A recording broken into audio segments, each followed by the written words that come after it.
So right now at 479-1160 or 349-WCCS. And by the way, we'll have those pirate tickets to give away in our next hour. I promised them this hour and then forgot about it. So we'll do it next hour. Pirate tickets for tonight and tomorrow. And don't worry, if the game gets rained out, you get to use them for a rain check, and you could use them anytime. Go on a good night. There's a deal. Yeah. Okay. So anyway. You win either way. Bob is the caller, or is the guy to answer your questions. 479-1160 or 349-WCCS. That's 349-9227. If you have a question about your lawns and gardens, trees, plants, flowers, Bob is the guy to answer them. Wet. Very wet now. Yeah. We're into our weekend rain pattern, evidently. I still do not have my garden worked up because it can't dry out enough to get the rototiller through it. What are we going to do? Well, here's the serious question about it. We think of cool season plants and warm season plants. Plants that normally would have been in the ground for 3 or 4 weeks by now haven't had the chance yet. If the weather turns typically June hot, do those cool season plants stand a chance? Not so well. Not so much. Okay, then. You miss it. Yeah. So I mean, miss that window. Yeah, you miss the window. So then we've got to gear up to get the plants in those warm season crops. Because the other ones will struggle, those cool season crops. Now, if you can provide a little bit of shade or a way to keep the temperatures down a little bit, you might get some of the shorter season ones, that maybe only need 45 days to mature. You might play around with that, but for the most part, if we miss that window and then we get into a big warm-up, they're just not going to do well. So maybe I could go the middle of August when it will start to cool down a little bit and plant some cool season plants then. Right. And then they might come on in time and not get frosted out. Because we usually have those. So the cool season crops, if we miss it or we don't get as many planted as we want to in the spring, then we can shift and do that in the fall and have a fall crop. Because usually to get the plants started, they'll get going in the late summer, and then they'll have that cooler temperatures to mature in the fall before we get into October and get a freeze. Yeah. Okay. And, so and by that you're talking broccoli. You're talking are peas typically considered to be a cool season We're plant? usually trying to grow those in the cool season. And it's interesting because peas and beans you might think are similar because of the similarities of the way that the plants look and the harvesting of them. But they're really not. No. Beans you could plant anytime, it seems. Yeah, they're more adaptable. I mean, they still like it warmer. We're not going to plant them first in the spring, but you can get them in a little sooner than, say, the vine crops. And you can do a second growth of that. Yes. Yep. Even if you're planting them succession planting. That's right. So with conditions like this, and if you can't get in the garden, soils are a little heavier and more clay content, and so it takes longer to dry out.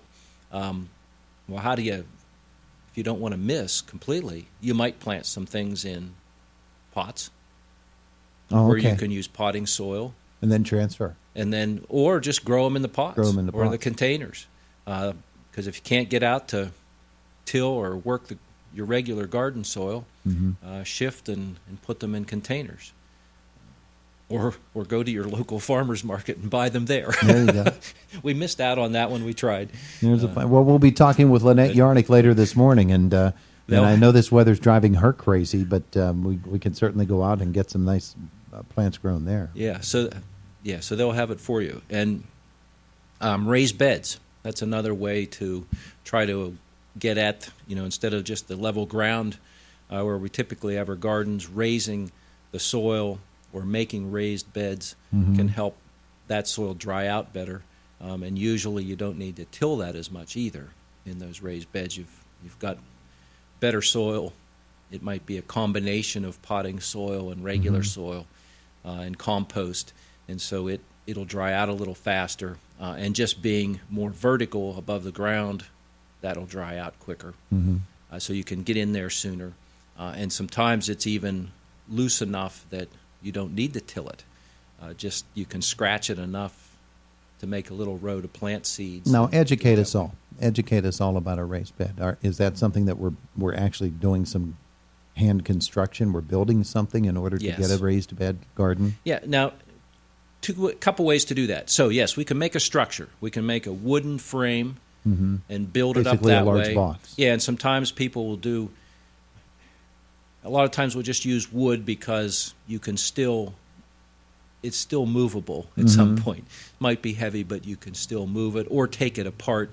If you use screws to put it together, you can unscrew it, take it apart, and move it if you need to, versus a more permanent structure. Sometimes people will use 4x4s or 6x6s and really construct an above-ground bed. And a lot of times they'll make more permanent ones for people with disabilities that aren't able to bend down or maybe need to have access from a wheelchair or something like that to get into it. They'll make a higher, more permanent structure. So you can build it up with stone, whatever you want to do, but you're raising the soil above the ground level, and it might be 8 or 10 inches or more, depending on the situation. So then you're talking about what depth am I building it at? So how much soil do I need? How deep? And Yes. what type of soil am I doing it? Am I doing a layered type of soil with the different soil on the bottom than on the top, or what sort of a blend are we doing? Now, typically, you would put the same mix. You wouldn't want to layer it in there, like we have in our regular soil. We do have layers there, but in a raised bed, we're going to try to make that uniform. Okay. And so if you're trying to grow root crops, it can be a challenge to grow root crops around here, depending, shaly soils, stony soils. We can get a lot of misformed, misshapen, not that they taste any better or worse, but misshapen vegetables that way. You have it in a potting soil or even in a container, that soil's more uniform, and it's easier for, say, a carrot to grow and look similar to the carrots you would buy in the store. But obviously, with Those the nice root long- crop, you're going to have a deeper box or a deeper Yes. garden. Yes. Yeah, okay.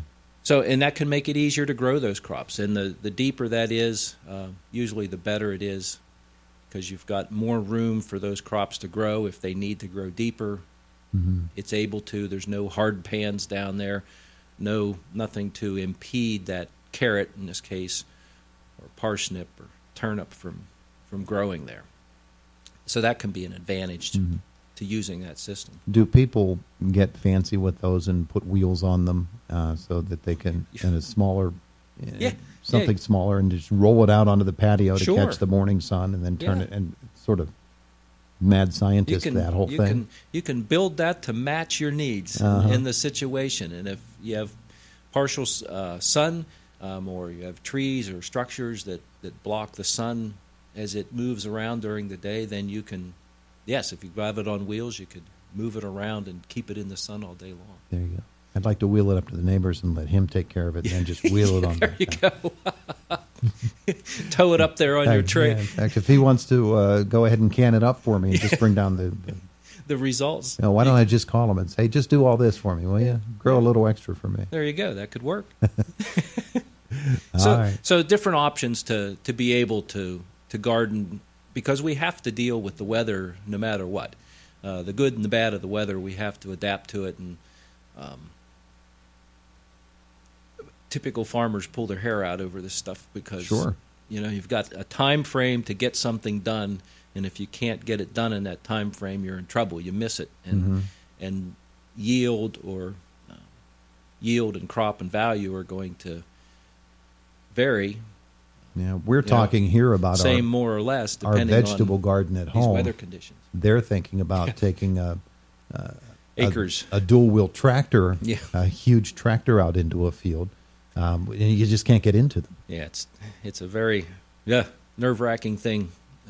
Especially, and you our fields are all on hills. Yeah, and you think about succession planting with some of the crops that we can grow more than one planting of that, or we're trying to get a consistent quantity so that we can keep taking that or have it available for market throughout the growing season. And so if you miss a week or if you miss a planting, then you've got a gap in that production schedule, And so then you don't have something to sell. You run out because you did get the one planting in on time, but then you were delayed a week in getting the second one in, so then that delayed. Now you've got a window there where you may not have whatever it is, whether it's sweet corn or peppers or tomatoes available. So you just have to, out in the field, we've got to adapt to that the best we can. But if you're home gardening or have smaller space, we have some other options there that you can utilize. All right. But and then there's productions, and if you start growing things in containers, it's a lot different than growing it out in the backyard in the garden. The soil moisture conditions change a lot quicker, so you have to, if I'm going to grow in containers, I need to think about those containers, the size of them, what I'm going to grow in there. Not everything does equally as well. The fertility, the fertilization schedule, and of course the watering schedule vary if you're going to plant something in a pot versus out in the regular soil. All right. He's Bob Pollock. Folks, do you have any literature on that at the office or online? Yeah, there's some. We can come up with that for sure. Okay. Very good. Yep. Thank you, sir. All right. You are welcome. Thank Indiana you. in the Morning, presented by First Commonwealth Bank, and it's AM 1160 WCCS and 101.1 FM.